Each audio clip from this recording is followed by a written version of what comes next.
Hello, everyone. Welcome to today's special episode where we're diving deep into the fascinating world of sourdough bread. Sourdough. Just the word conjures up images of crusty loaves with a tangy, complex flavor that's unlike any other bread out there. But have you ever wondered what makes sourdough so unique? Why does it taste so different from the bread you might buy at a supermarket? And what's the secret behind that irresistible crust and airy crumb? Sourdough isn't just a type of bread, it's a journey into the realms of microbiology, chemistry, and culinary artistry. It's a bread that's as old as civilization itself, yet it's found a new life in kitchens around the world, especially during the recent COVID-19 pandemic when many of us turned to baking as a form of solace and creative expression. Today, we're going to unravel the mysteries of this ancient bread. We'll start by defining what sourdough really is and how it differs from other types of bread. We'll explore the microbial universe that lives in every jar of sourdough starter. We'll delve into the chemistry that gives sourdough its unique texture and flavor. And of course, we'll talk about techniques, from kneading and shaping to scoring your loaf for that picture-perfect rise. We'll even tackle some common mistakes and how to fix them. So whether you're a seasoned baker or someone who's just caught the sourdough bug, there's something in this episode for you. So let's get started. The basics. All right, now that we're all fired up about sourdough, let's get into the basics. What exactly is sourdough bread and how does it stand apart from other breads? At its core, sourdough is incredibly simple. You need just 3 main ingredients: flour, water, and salt. That's it. But wait, you might be asking, what about yeast? That's where the magic happens. In sourdough, we don't use commercial yeast. Instead, we rely on a sourdough starter.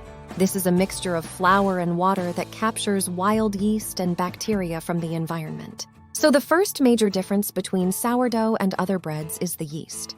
Commercial breads use store-bought yeast. It's fast and predictable. Sourdough uses wild yeast. It's slower but offers complex flavors.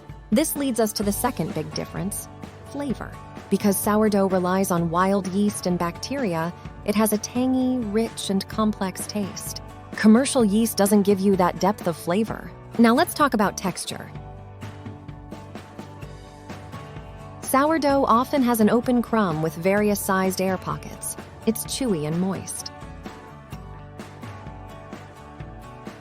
Commercial bread? Usually softer with a uniform crumb. See the difference? The sourdough has a variety of air pockets and a chewy texture. The commercial bread is more uniform and soft. Another key difference is the crust. The crust! In sourdough, it's often thicker and more robust. That's because of the long fermentation and moisture levels. Look at this beauty. See how the crust is thick and slightly blistered? That's a hallmark of good sourdough. So to recap, sourdough is different from commercial bread in several ways. It uses wild yeast, has a complex flavor, offers a unique texture, boasts a robust crust, and even comes with some health benefits. Now that we've covered the basics, we're ready to dive deeper. We'll explore the microbial world that makes sourdough possible. Trust me, it's like a tiny universe living right in your kitchen. The microbial world. Now that we've covered the basics, it's time to delve into the microscopic universe that makes sourdough possible. Yes, we're talking about the microbial world. When you look at sourdough under a microscope, you'll see a bustling community of microorganisms. These tiny creatures are the real heroes in the sourdough story. So, what's in this microbial mix?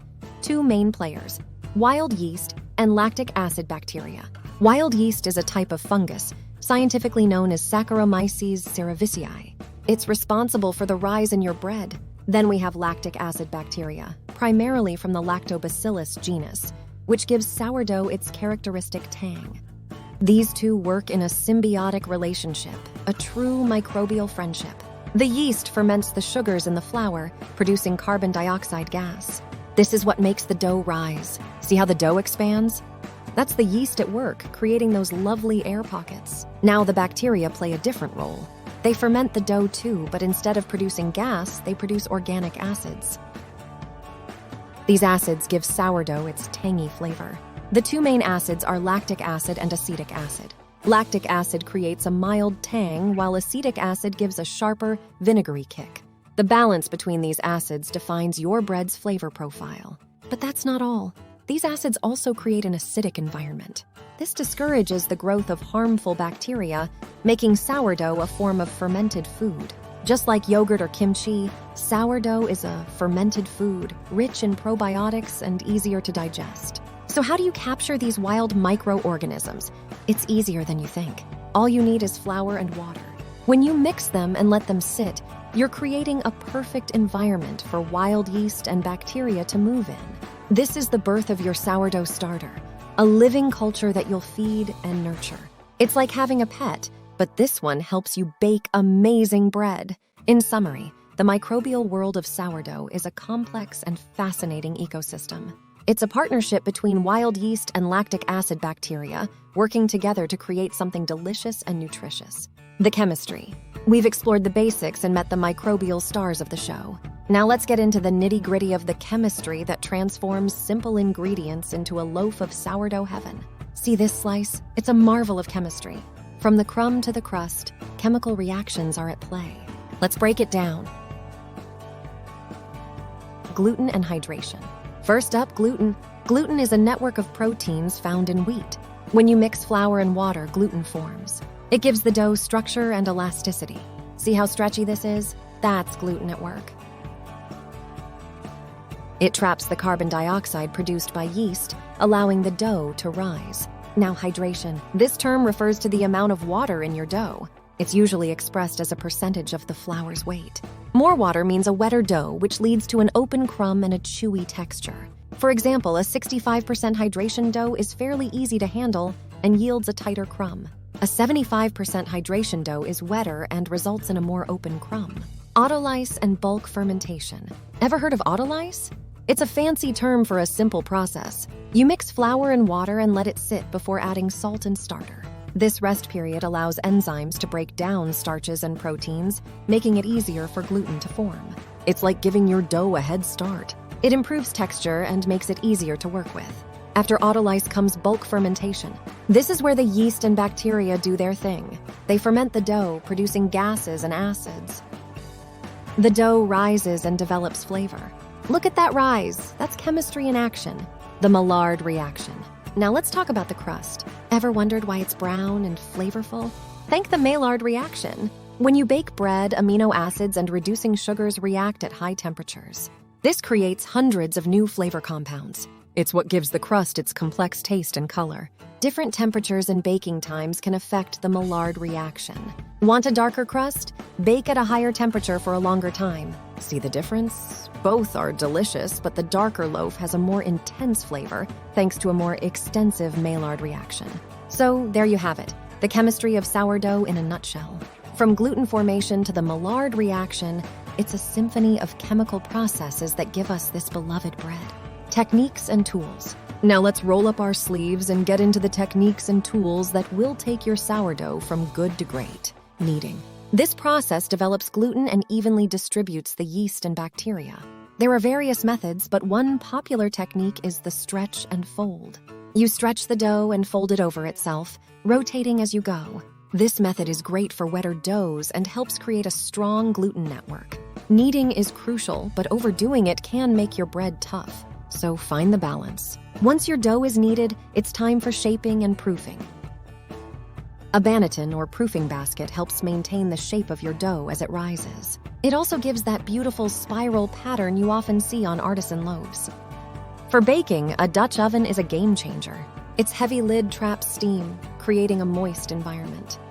This helps your bread rise fully before the crust sets, mimicking the conditions of a professional steam oven. Scoring and precision tools. Now let's talk about scoring. This is where you make shallow cuts on the dough's surface before baking. It's not just for decoration, it directs how the bread will expand in the oven. For this, you'll need a lame, a tool with a razor blade designed for scoring dough.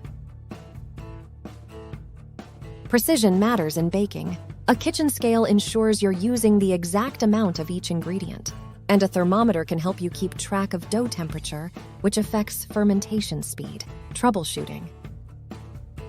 Welcome back, fellow bakers. We've covered a lot of ground, from the basics to the microbes, the chemistry, and the techniques. But let's be real.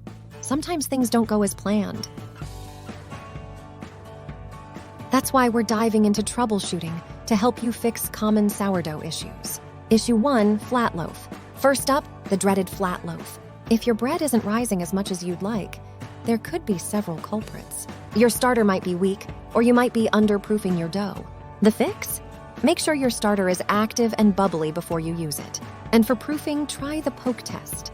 Gently poke the dough. If it springs back slowly, it's ready for the oven. Issue 2, dense crumb. This often happens when the dough is over-kneaded or underhydrated. To fix this, be mindful of your kneading time and consider increasing the dough's hydration. Remember, a wetter dough usually results in a more open crumb. Issue 3, burnt crust. The burnt crust, a common issue. This usually happens when the oven temperature is too high or the bake time is too long. The solution is simple: lower the oven temperature or reduce the baking time. Also, consider using an oven thermometer to ensure accurate temperature readings. So there you have it, solutions to some of the most common sourdough problems. Baking is part science, part art, and it's okay to make mistakes. That's how we learn and improve. Up next, we'll wrap things up and talk about the rewards of sourdough baking. Trust me, all this effort is worth it for that perfect loaf. Stay tuned. Well, folks, we've come to the end of our sourdough journey, and what a ride it's been. From the basic ingredients to the microscopic heroes, the chemistry magic, the techniques, and even the troubleshooting, we've covered it all. But why do we do it? Why do we invest so much time and effort into this ancient craft? Well, for starters, there's the unparalleled taste. Nothing beats the complex flavors of a well-made sourdough loaf. Then there's the texture, the chewy crumb, the crispy crust. It's a sensory experience that store-bought bread just can't match. And let's not forget the health benefits. The natural fermentation process makes sourdough easier to digest and more nutritious compared to breads made with commercial yeast. Like other fermented foods, sourdough is rich in probiotics and good for your gut health. But beyond all that, there's something profoundly satisfying about making your own bread. It's a connection to a tradition that spans thousands of years across cultures and geographies. It's a form of self-expression, a creative outlet, and yes, sometimes a lesson in patience and humility. So whether you're a seasoned baker or just starting out, I hope this deep dive into the world of sourdough has inspired you to roll up your sleeves and get baking. Trust me, your taste buds will thank you. Thank you for joining me on this sourdough adventure. Until next time, happy baking! Thanks for watching. Remember to subscribe.